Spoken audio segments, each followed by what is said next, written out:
Hey guys, welcome back to my channel. Before we dive into the video, make sure to subscribe and ring the bell icon. Let's dive in. What if your goodbye was delivered by a waiter during her secret date? I never imagined I'd become the kind of man who says goodbye through a letter instead of looking someone in the eye. But after finding out about my wife's secret dinner date, I realized that silence can sometimes speak louder than words. How far would you go to end a marriage without saying a word? My name is Ethan. I'm 34. And this is how a single restaurant booking shattered my marriage. It began on what seemed like a normal Tuesday. Everything looked the same. I made coffee, kissed Claire before leaving for work, and she smiled the way she always did. But that morning, something about her felt off. There was a distance in her eyes, a quiet withdrawal that had been growing for months. I'd seen small signs, the kind you try to dismiss because admitting them would make them real. Her late nights were suddenly team dinners. Her phone, once left on counters or couches, was now always in her hand. She started wearing perfume just to run errands. I asked her once if something was wrong. She smiled softly and said, "Of course not. Why would there be?" That practiced calm should have been my warning.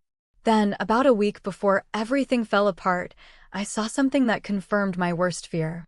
Claire was in the shower when her phone lit up. I don't usually touch her things, but that morning, instinct took over. A message flashed on the screen from someone saved simply as M. It read, "Can't wait to see you Friday, same place." My chest went cold.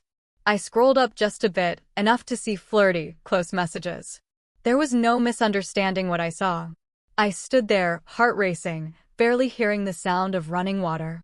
When she came out, I smiled like nothing had changed. I kissed her cheek, went to work, and pretended my world wasn't collapsing. I didn't get any work done that day. My mind was fixed. On Friday, her calendar listed a client meeting at the same restaurant mentioned in the texts. That's when I decided how this would end. I wouldn't shout or beg. I'd let her feel the quiet pain she'd given me. When Friday came, I left work early and drove to the restaurant. I didn't confront her there. Instead, I slipped the waiter an envelope and a $100 bill, asking him to deliver it to the woman named Claire at table 16 when she was halfway through her meal. Inside the envelope was my goodbye letter. He looked uncertain, but the money convinced him. I walked out before she arrived. That night, I checked into a cheap hotel on the other side of town. I sat alone in the dark, imagining how she'd react. Shock, denial, maybe even regret. My phone buzzed again and again, but I couldn't bring myself to look. The next morning, I finally opened her messages. The first read, "Ethan, what is this?" Then came, "You're overreacting." Then, "Please call me. I can explain." But there was nothing left to explain. 3 hours later, she showed up at the hotel lobby. Her face was pale, her hair pulled back, eyes red and tired. When she saw me, tears filled her eyes. "Ethan, please," she whispered. "It's not what you think." I almost laughed. Not because it was funny, but because that line was so painfully predictable. I looked at the woman I'd spent 8 years building a life with and said quietly, "Then tell me what it was." Her voice shook.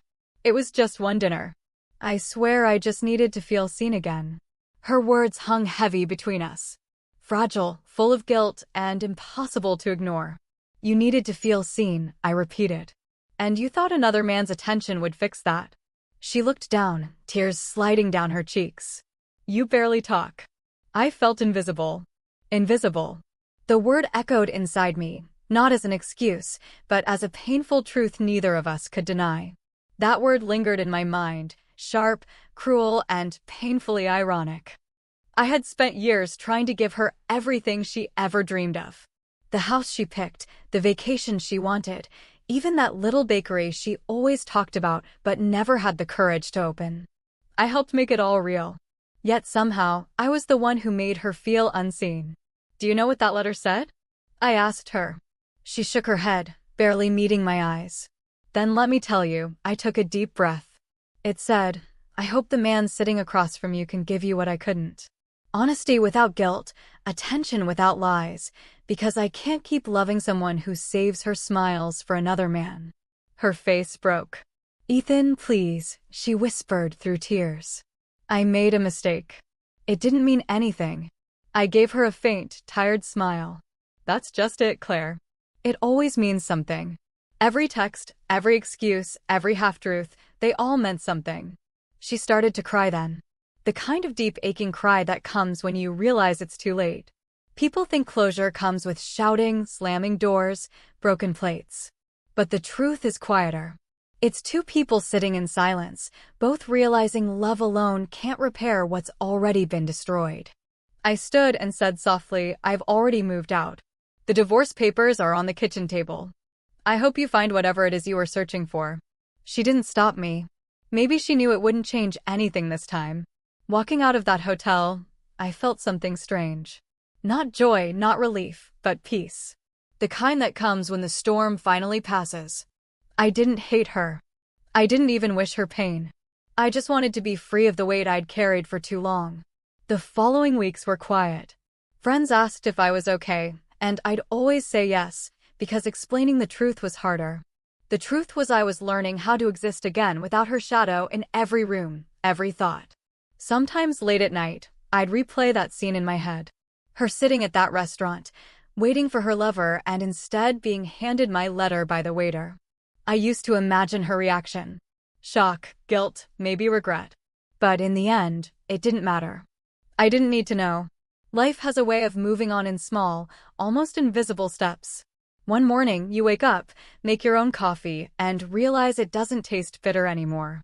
You start to smile again, talk again, trust again, slowly but sincerely.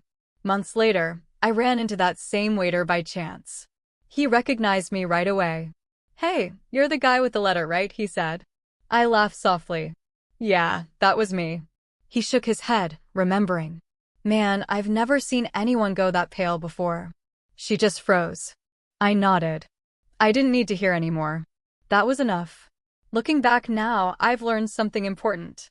Strength doesn't always mean fighting for love. Sometimes it means walking away from the one who stopped valuing your heart.